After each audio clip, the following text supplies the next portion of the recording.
Living things are known as organisms and include humans, plants, animals, and sometimes smaller things that are harder to see, like bacteria. All living things carry out 7 functions that make them alive. The first one is movement, and we can see that humans and animals can move, but plants also move too, with water and nutrients flowing up and down the plant. The second one is respiration, which is the release of energy.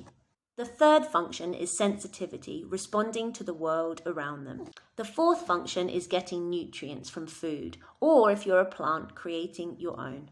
The fifth function of all living things is excretion, or getting rid of waste.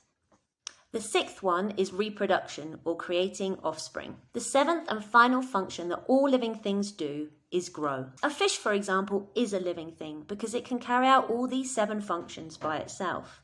A toothbrush is not a living thing. We may help it move by brushing our teeth, but it cannot do it by itself.